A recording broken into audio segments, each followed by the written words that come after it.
नमस्कार, स्वागत है साहित्यिक झरोका चैनल पर। आज हम करेंगे पवन दूती कविता के महत्वपूर्ण प्रश्न।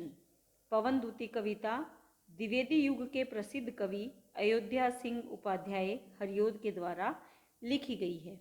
देखिए, इस कविता के कुछ प्रश्न ऐसे हैं जो अक्सर आपके परीक्षा भवन में जब आप पेपर देखते हैं तो उसमें आपको मिलते हैं, यानी आपकी परीक्षा में आने वाले जो प्रश्न हैं उनको हम करेंगे। तो सबसे पहले हम देखते हैं कि पवन दूती प्रसंग के आधार पर राधा का चरित्र चित्रण। देखिए, जो पवन दूती कविता है, इस कविता को हरियोद जी द्वारा रचित महाकाव्य प्रिय प्रवास, और प्रिय प्रवास क्या है? ये खड़ी बोली हिंदी का प्रथम महाकाव्य है जिसका नाम क्या है? प्रिय प्रवास। ये आपको कब बताना है? हम जब ये प्रश्न लिखेंगे तो सबसे पहले एक परिचय या भूमिका बनाएंगे जो हमें प्रश्न के उत्तर देने से पहले लिखना है। यहाँ पर हम एक भूमिका लिखेंगे। इस भूमिका में या परिचय में हम बताएंगे कि जो पवन दूती कविता है, ये अयोध्या सिंह उपाध्याय जो द्विवेदी युगीन एक प्रसिद्ध कवि हैं, इनके द्वारा हिंदी खड़ी बोली के प्रथम महाकाव्य प्रिय प्रवास से ली गई है। यानी ये हरियोद जी की रचना है प्रिय प्रवास। इसमें भगवान कृष्ण जब मथुरा चले जाते हैं तो राधा उनके विरह में व्याकुल हो जाती है। तब वो पवन को अपना दूत बनाकर अपना संदेश कृष्ण के पास भेजती है। इस संपूर्ण कविता में राधा पवन को अनेक तरह के कार्य समझाती है कि तुम्हें किस प्रकार मथुरा पहुंचना है। मार्ग में जो जो चाहे कोई प्रकृति है या अन्य तुम्हें जो भी मिले, उनके साथ तुम्हें कैसा व्यवहार करना है, और कृष्ण के पास पहुंचकर वहाँ से कोई वस्तु तुम्हें निशानी के तौर पर लेकर आनी है, और जिससे कि मेरी बिगड़ी बात बन सके या जो मेरा प्रेम है वो मुझे वापस मिल सके। राधा क्योंकि विरह से विदग्ध नायिका है, विरह से व्याकुल नायिका है, तो उसकी मनोदशा का चित्रण इस कविता में किया गया है। यहाँ पर हम राधा के चरित्र की कुछ विशेषताएं इस कविता को आधार बनाकर देखते हैं।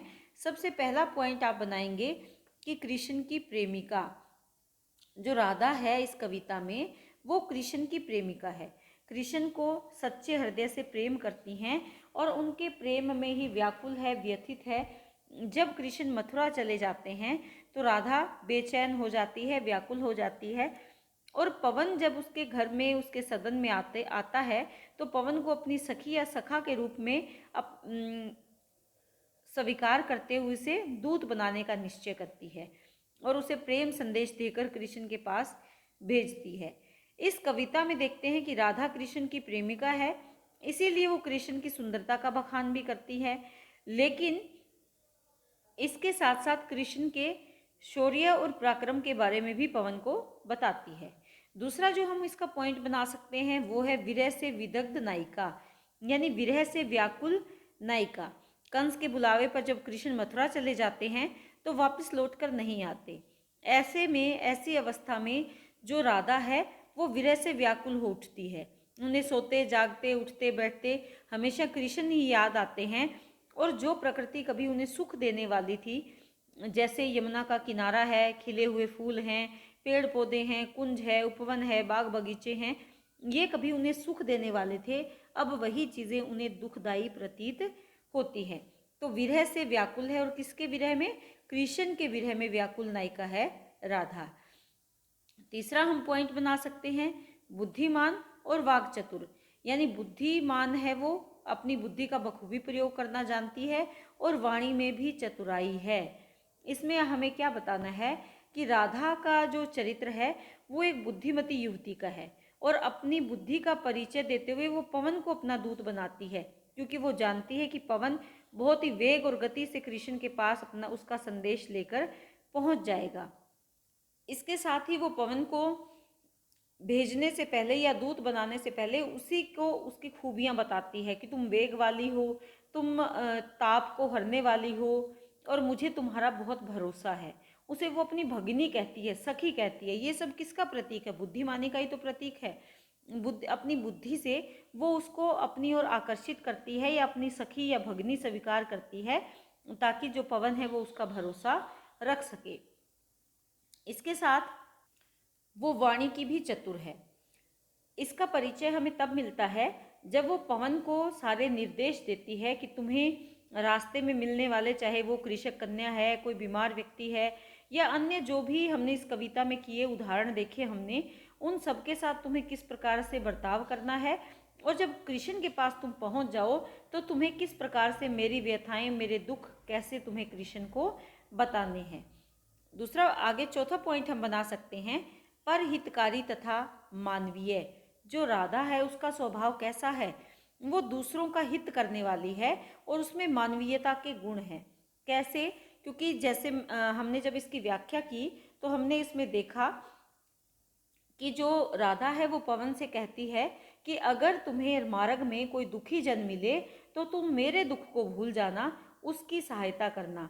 जैसे धीमी गति से बहकर तुम जो श्रम करने वाले व्यक्ति मिले, जो पथिक मिले, उनकी थकान को दूर करने का प्रयास करना, रोगी मिले तो उसे सुख देने का प्रयास करना, कृषक बाला मिले तो उसके कष्ट मिटाकर उसे शीतलता प्रदान करने का प्रयास करना, कोई छोटा नन्हा बालक मिले जिसे भंवरा परेशानी कर रहा हो तो उसकी परेशानी को दूर करने का प्रयास करना।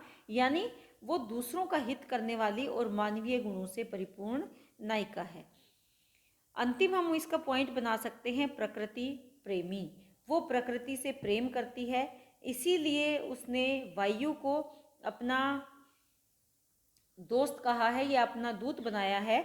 इसके साथ साथ वो ये भी चाहती है कि जब पवन या उसकी सखी बनकर जो पवन दूत बनाया है जिसको, वो अगर कृष्ण के पास संदेश लेकर जाए तो रास्ते में कहीं भी प्रकृति को नुकसान ना पहुँचे। जैसे पेड़ पौधे हैं, उनकी नई फूटती हुई कोपलों को कोई नुकसान ना पहुँचे, जो पक्षी उन पेड़ की शाखाओं पर रहते हैं उन्हें कोई नुकसान ना पहुँचे, पक्षियों के जो छोटे शावक उन घोंसलों में बैठे हैं उन्हें किसी प्रकार की कोई पीड़ा ना हो, जो खिले हुए फूल हैं उनको किसी प्रकार की कोई पीड़ा ना हो, भंवरे जो फूलों पर बैठे हैं उनके प्रेम लीला में कोई बाधा ना आ जाए। तो इस प्रकार के जो हमने इस पवनदूती कविता में उदाहरण देखे, उनसे हमें पता चलता है कि जो राधा है वो प्रकृति से प्रेम करने वाली स्त्री है। अंत में हम यहाँ पर निष्कर्ष देंगे कि निष्कर्ष रूप से कहा जा सकता है कि राधा यहाँ इस कविता में या पवनदूती नामक कविता में केवल अपने विरह के भावों को ही अभिव्यक्त नहीं करती, बल्कि पवन को दूत बनाकर उसे अपना संदेश कृष्ण के पास देने के लिए भेजती है। लेकिन यहाँ पर व्यक्तिगत दुख से भी बड़ा वो समाज का हित समझती है, समाज के लोगों के दुख को या समाज के प्रति जो उसका कर्तव्य है उसे समझकर उसका निर्वाह करने का निर्देश भी वो पवन को देती है। तो यहाँ पर व्यक्तिगत प्रेम भाव, व्यक्तिगत विरह भाव से कहीं ज़्यादा क्या है, समाज को महत्व दिया है इस कविता की नायिका ने। और वो कौन है? वो है राधा। यहाँ पर राधा एक समाज सेविका के रूप में भी दिखाई देती है, यानी समाज की सेवा करने वाली। जब वो समाज के बारे में सोचती है तो स्वयं के दुख, स्वयं का विरह, स्वयं की पीड़ा वो भूल जाती है, बल्कि समाज के जो दुखी जन हैं उनकी पीड़ा उन्हें अधिक दिखाई देती है। और वो पवन को भी यही संदेश देती है कि तुम्हें जब समाज के किसी भी वर्ग के लोग तुम्हें दुखी जन मिलें, मेरी पीड़ा भूलकर तुम उनकी सहायता करने का प्रयास करना। तो इस प्रकार से आपको ये प्रश्न तैयार करने हैं। कोई ज़रूरी नहीं है कि आप सारे यही पॉइंट बनाएं।